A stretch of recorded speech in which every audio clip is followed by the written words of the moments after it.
Hi there, Jonny here from JonnyLipshamStudios.co.uk, and in this episode of my Mixing Tips series, we are looking at the splitter function in the channel editor in Studio One, and this is the third part of this little mini-series, and probably the final one as well, actually.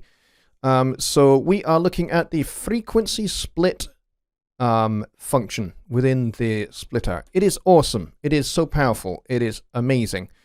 Now, you can have up to 5 splitters within your channel editor here. Now, what I am doing here is I have put one splitter in here, but I'm splitting the signal 4 times. So we have 4 outputs of this splitter, and I can vary these levels. As you can see, 1, 2, 3, 4. I can adjust these volumes and balance these levels here. Now, as you can see here, I have a compressor on each one, because what I'm attempting to show you here is how you can use the splitter as effectively a multiband compressor. And I have this set up on, as you can see, the main output. So let's say I was going to apply some multiband compression to my entire mix. And you could do this if you wanted to, and it's not a bad way to do it if you so wish to do it. Does look a bit funky when you've got 4 compressors on your master fader, though. That kind of looks a bit weird, and some people might think it's a bit weird, but it's because you've got the 4 instances of the compressor here on this splitter. So what I have done here is I have just randomly picked a few frequency splits. So I've got one here at around about 80, the other one around about 1 kilohertz, and then the other one at 6.5 kilohertz, more or less. And so what we can do is we can listen to each one of these frequency areas like you could on a multiband compressor, and you can dial in the compressor settings for each area. So in the case of this first one, this is like anything below 75, and then we've got anything below 103 and down to 75, and then this last one would be anything above 6.5. Okay, so that's how that works. So let's have a listen to the whole mix, and then I will mute each one of these, and you can hear each one of these individual bands on its own. Here we go.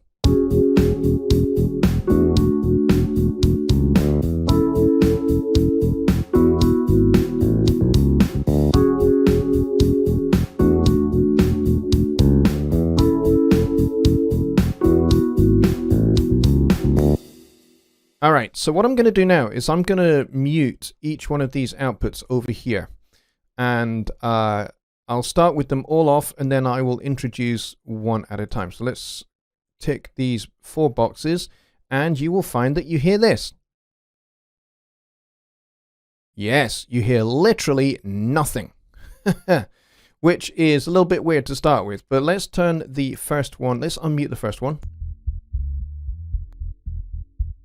And now, if you're listening to this on really good headphones or studio monitors, you will be able to hear anything below 75. That's what you'll be able to hear now. And you can then go into the first compressor here, and you can adjust your settings to compress that really, really sub-low area of your mix. So you may want to tighten this up a little bit, and you can go and make all of those changes, and then go back to the routing page. And then you can bring in, and let's say you want to do the next one. So then you can go into the second compressor and make some more adjustments. And then go back, turn everything back off, and bring the next one in.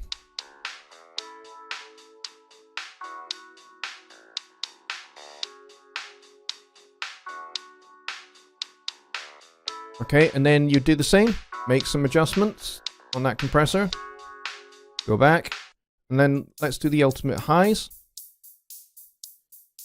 So anything above 6K is what's going through this last one. And you could, obviously it's not very loud, so you would just pull this threshold right down. And there you go, we're seeing about a dB, maybe a little bit more. There we go. about dB.5 of compression. And let's say we're happy with this attack and release profile here. Maybe speed up the release a little bit. And then you go back to the routing page and let's say, okay, well, let's hear what this sounds like with everything in.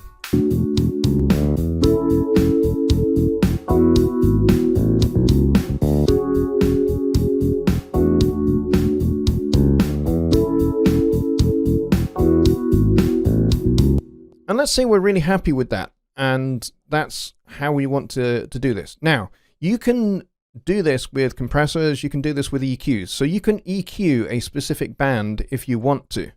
So you could even do this with reverbs. You could do this with whatever plugin you want to put it on here. You can have an EQ for the low end, an EQ for the mid-range, and you could do anything you want, and you could come up with some really interesting cool sound, or you could have a different delay for each of the different bands.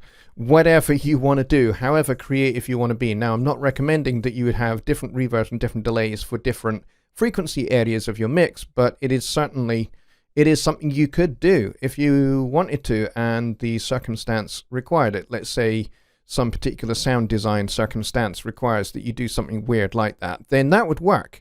You could certainly go ahead and do that. But certainly I think probably the most practical application of this concept here is to use it as a multiband compressor or as maybe a mid-side EQ. That would be another option, and maybe you'd use the channel split for that rather than the frequency split and put an EQ on either channel, the left and the right channels, and maybe do some complementary EQ between the two to help with the stereo width of your mix.